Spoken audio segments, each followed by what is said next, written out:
오늘 하나님께서 우리에게 주시는 말씀은 열왕기하 18장 1절에서부터 12절에 있는 말씀입니다. 이스라엘의 엘라 왕의 아들 호세아 제3년에 아하스의 아들 히스기야가 유다 왕이 되었다. 그가 왕이 되었을 때에 그는 25살이었다. 그는 예루살렘에서 29해 동안 다스렸다. 그의 어머니 아비는 스가랴의 딸이다. 그는 조상 다윗이 한 모든 것을 그대로 본받아 주님께서 보시기에 올바른 일을 하였다. 그는 산당을 헐어버렸고 돌기둥들을 부수었으며 아세라 목상을 찍어버렸다. 그는 또한 모세가 만든 구리뱀도 산산조각으로 깨뜨려 버렸다. 이스라엘 자손이 그때까지도 느수단이라고 부르는 그 구리뱀에게 분향하고 있었기 때문이다. 그는 주님이신 이스라엘의 하나님만을 신뢰하였는데 유다 왕 가운데에는 전에도 후에도 그만한 왕이 없었다. 그는 주님에게만 매달려 주님을 배반하는 일이 없이 주님께서 모세에게 명하신 계명들을 준수하였다. 어디를 가든지 주님께서 그와 같이 계심으로 그는 늘 성공하였다. 그는 아시리아의 왕에게 반기를 들고 그를 섬기지 않았다.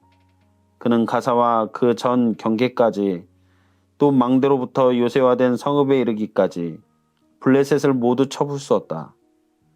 히스기야 왕 제4년 곧 이스라엘의 엘라의 아들 호세아 왕 제7년에 아시리아의 살마네셀 왕이 사마리아를 포위하여 세 해 만에 그 도성을 함락시켰다. 곧 히스기야 제6년과 이스라엘의 호세아 왕 제9년에 그들이 사마리아를 함락시킨 것이다. 아시리아 왕은 이스라엘 사람들을 아시리아로 사로잡아가서 그들을 할라와 고산강가의 하불과 메대의 여러 성읍에 이주시켰다.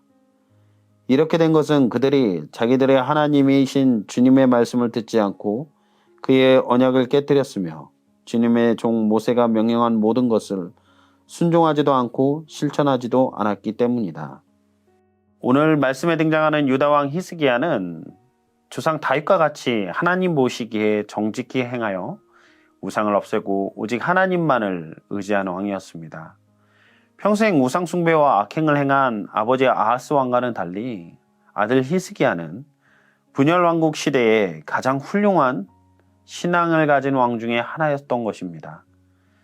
아하스가 자신의 아들을 우상에게 제물로 바쳤는데 그러한 악한 아버지 밑에서 자란 아들이 히스기야였던 것을 보면 아버지 아하스와 같지 않고 하나님을 경외한 히스기야는 오로지 하나님의 은혜로 세워진 것임을 우리는 알 수가 있을 것 같습니다. 히스기야가 전에도 없었고 후에도 없을 만큼 훌륭한 신앙을 가졌던 왕이었습니다. 오늘 말씀 가운데 북이스라엘 왕 호세아 3년에 남유다의 왕으로 등극하여 나라를 29년간 통치했습니다. 히스기야가 왕이 되었을 때의 나이가 25세였기 때문에 약 54세에 생을 마감한 것임을 우리는 알 수 있습니다. 히스기야는 연대기상으로 보았을 때 통치 후 6년째에 북이스라엘이 아수르에 의해 멸망당하는 것을 보았습니다.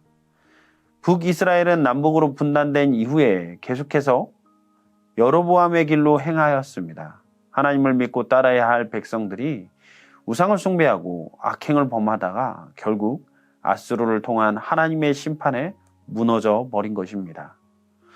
아마도 아버지 아하스의 폭정과 북왕국 이스라엘의 멸망을 보았을 때 히스기야의 마음 가운데에는 하나님을 떠난 신앙의 최후가 어떠한지 뼈저리게 느꼈을 것 같습니다.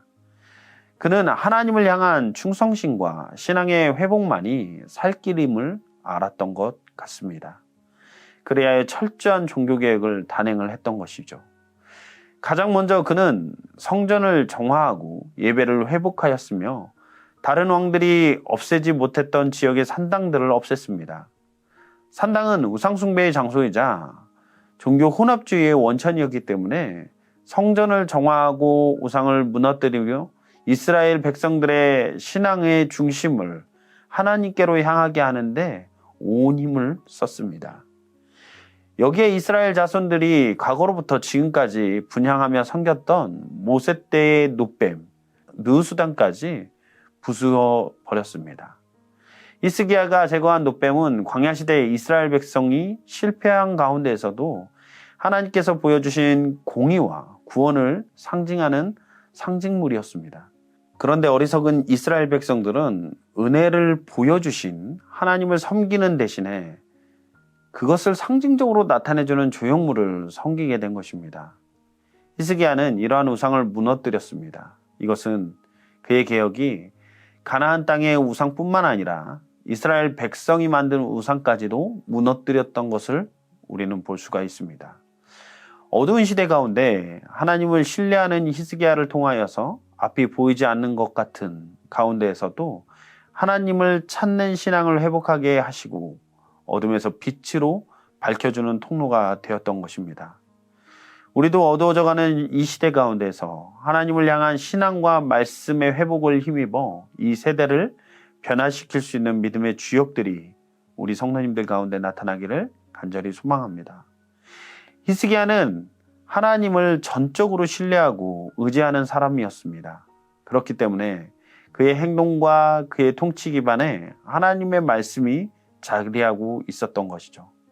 앞으로 나올 내용 가운데 히스기야는 아수르의 공격과 위협 앞에 하나님께 전적으로 믿음으로 맡기는 인생이었음을 볼 수 있게 되었고, 생명이 끊어질 수도 있는 중한 병 가운데서도 하나님께 기도하며 믿음으로 나아갔음을 우리는 봅니다. 하나님을 전적으로 의지하는 그의 믿음 앞에 하나님은 항상 그와 함께 하셔서 형통케 하셨습니다. 이러한 히스기야의 신앙을 통한 유다의 통치로 하나님이 함께 하시는 삶을 살아감으로 형통을 누리는 것과는 달리 북이스라엘은 하나님을 향한 신앙을 저버림으로 결국 마침내 아수르의 공격 앞에 멸망당하고 말았음을 우리는 볼 수 있습니다. 히스기야가 왕이 된 지 4년, 북이스라엘의 호세아가 다스린 지 7년째에 아수르 살마네셀은 북이스라엘 수도 사마리아를 포위했습니다. 그리고 3년 만에 함락을 시키고 아수르 왕은 이스라엘 백성을 포로로 사로잡아가 아수르의 전역에 흩어버렸습니다. 남유다와 북이스라엘의 상반된 모습을 보면서 믿음과 순종의 길을 가는 것이 얼마나 중요한 것인지에 대해서 우리는 볼 수 있었습니다. 하나님만을 의지하고 하나님의 말씀을 붙잡고 무너진 예배와 하나님의 말씀을 회복시킨 히스기야가 견고한 왕국을 이룬 것과는 대조적으로 하나님을 배반하고 하나님의 말씀에 불순종한 북이스라엘은 아수르에 의해 멸망당했습니다. 같은 상황에서 같은 언약 백성이라도 순종과 불순종에 따른 다른 길을 가게 되었음을 우리는 볼 수가 있는 것이죠. 우리 역시 동일한 하나님을 믿으며 하나님의 말씀을 잘 알고 있습니다. 말씀의 홍수 가운데 우리가 하나님의 말씀을 듣지 못해 병들고 메마른 심령이 되는 경우는 거의 없는 것 같습니다. 우리에게 주어진 삶 가운데 하나님과 그분의 말씀에 우리가 어떻게 반응하며 살아가는지가 형통과 멸망으로 가는 갈림길이 될 것임을 우리에게 보여주는 말씀입니다. 바라기는 우리 성도님들의 삶 가운데 하나님만을 경외하며 주님만을 섬기는 참된 그리스도인으로서의 삶을 살아가기를 간절히 소망합니다. 오늘 우리는 세상 사람들과 동일한 경제적, 육체적, 정신적 어려움에 노출되어 살아가겠지만 그 모든 상황과 고통을 이길 수 있는 힘은 하나님께 공급받는 영적인 힘에 의해서 좌우된다고 생각이 됩니다. 우리의 삶 가운데 예배가 우리를 살리는 믿음의 통로가 될 것입니다. 예배를 통해 주의 복음 안에서 주님이 주시는 확신으로 설 때에 하나님께서 우리 가운데, 우리의 삶 가운데 복을 더하여 주시고 날마다 주님이 이끄시는 그 손을 경험하게 될 것입니다. 하나님의 말씀에 귀 기울이며 우리의 삶을 점검하고 하나님의 뜻대로 순종하며 살아갈 수 있는 귀하고 복된 우리 미랄교회 모든 성도님들의 삶이 되기를 간절히 소망합니다. 기도하시겠습니다. 사랑의 하나님, 너무나도 감사합니다.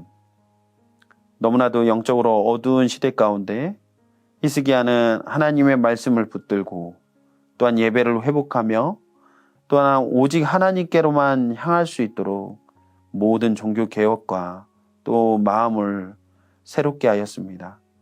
우리에게도 이 어두운 시대를 살아가지만 하나님을 향한 마음을 허락하여 주시고 예배를 통하여서 하나님이 누구신지 우리를 위해 무엇을 하셨는지 더 분명하게 깨달을 수 있는 영적인 지혜와 안목을 허락하여 주시옵소서. 날마다 분별 있는 삶을 살아가기를 원하고 또 하나님의 말씀에 순종하며 따라가는 귀하고 복된 삶이 될 수 있도록 우리 모든 성도님들과 오늘도 함께하여 주시옵소서. 이 모든 말씀을 우리 주 예수 그리스도의 이름으로 기도했습니다. 아멘.